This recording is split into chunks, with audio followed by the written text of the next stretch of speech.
రైతు ఖాతాలో రైతు భరోసా. తెలంగాణ అన్నదాతలకు శుభవార్త చెప్పిన కాంగ్రెస్ ప్రభుత్వం 17.3 లక్షల రైతుల అకౌంట్లో రైతు భరోసా నిధుల జమ. మొత్తం 1126.54 కోట్ల రైతు భరోసా నిధులు విడుదల. ఎకరం వరకు సాగు చేసిన వారికి నిధులు విడుదల చేసిన ప్రభుత్వం. ముఖ్యమంత్రి ఆదేశాలతో పంపిణీ చేసినట్టు వెల్లడించిన మంత్రి తుమ్మల నాగేశ్వరరావు. సో మొత్తం మీద రైతుల ఖాతాలో రైతు భరోసా డబ్బులు పడ్డాయంట. టింగ్ టింగ్ టింగ్ అని పడతాయన్నారు కదా ముఖ్యమంత్రి గారు. పడినట్టే ఉన్నాయి కొంతమందికి.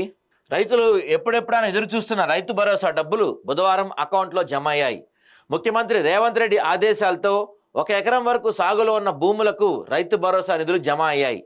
17.3 లక్షల రైతుల అకౌంట్లో నిధులు పడ్డాయి.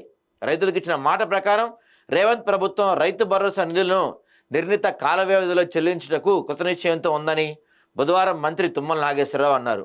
మొత్తం 1126.54 కోట్లు రైతు భరోసా నిధులు జమ అయ్యాయని ఆయన పేర్కొన్నారు. ఈయన సరే ఇచ్చారు, మంచి విషయమే, కాదంటలేదు నేను. కాకపోతే ఏదో ప్రభుత్వం చెప్పిన మాట తప్పలేదు, మేము మాట మీద బెంచ్ వేసుకొని కూర్చుంటాం, మంచం వేసుకొని పడుకుంటాం అని చెప్తున్నారండి. మీరు చేసిందే మాట తప్పారు. మీరు ఇస్తామంది ఎంత రైతు భరోసా పెట్టుబడి సాయం కింద మీరు ఇస్తామంది ఎంత? 15,000. కానీ ఇప్పుడు ఇస్తుంది ఎంత మీరు? 12,000. అది కూడా ఎప్పటికి ఇచ్చారు? ఇది 3వ పంట వచ్చేసింది ఆల్రెడీ. మీరు వచ్చిన దగ్గర నుంచి ఇది 3వ పంట ఇప్పటికి ఇచ్చారు. మరి ఇప్పుడు మీరు ఇచ్చినవి, ఇప్పుడు మీరు అకౌంట్లో వేసిన రైతు భరోసా ఇప్పుడు ఇచ్చినట్ట, లేకపోతే పోయిన సంవత్సరం ఇచ్చినట్ట, లేకపోతే పోయిన సంవత్సరం 2 పంటలవి ఈ సంవత్సరం ఇప్పుడు 3వ పంట కలిపిస్తారా? దీనిపైన క్లారిటీ కావాలి కదా. ఇప్పుడు మీరు రైతు భరోసా అకౌంట్లో డబ్బులు వేసేసామని చెప్తున్నారు. ఏం వేశారు మీరు? లాస్ట్ ఇయర్ పెండింగ్ వేశారా? ఇప్పుడు కొత్త వేసారా?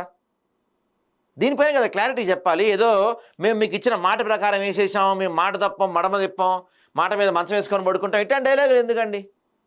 మేము అడుగుతుంది ఏంటంటే, మేము చెప్పదలుచుకుంది ఏంటంటే, మీరు ఇప్పుడు వేస్తున్న రైతు భరోసా నిధులు ఎప్పటివి?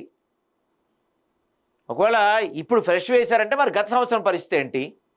లేదు మేము లాస్ట్ ఇయర్ వేసామంటే మరి ఈ సంవత్సరం పరిస్థితి ఏంటి? మీరు ఇప్పుడు 3 పంటలకి పెండింగ్ ఉన్నారు. లాస్ట్ ఇయర్ 2 పంటలకి, ఈ ఇయర్ 1 పంటకి పెండింగ్ ఉన్నారు. అంటే మీరు చెప్పిన దాని ప్రకారం 12,000 చొప్పున వేసుకున్నా దాదాపుగా లాస్ట్ ఇయర్ 12, 24, ఈసారి ఈ మొత్తం 36,000 మీరు ఒక్కొక్కరికి ఇవ్వాలి. ఎకరానికి 12,000 ఇస్తా అని చెప్పారు కాబట్టి మీరు. మరి ఏది దీని గురించి? ఏది క్లారిటీ లేదు కదా. మీరు ప్రతిదీ ఇస్తామని చెప్తున్నారు, క్లారిటీ ఉండట్లా అక్కడ. మళ్ళీ మేము ముఖ్యమంత్రి గారి మాట మీద ఇస్తున్నామని చెప్పి డైలాగులు చెప్తున్నారు కదా.